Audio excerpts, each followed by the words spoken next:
Stop stop.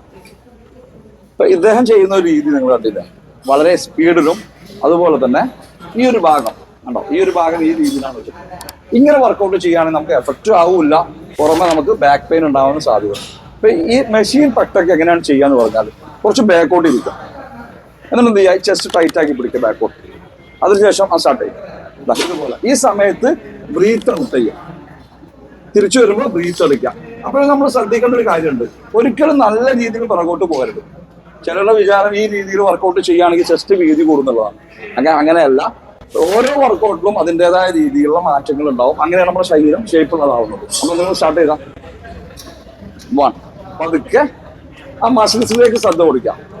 Muscles വലിഞ്ഞു കഴിഞ്ഞാൽ ഉടനെ തിരിച്ചു പോവുക. 1 2.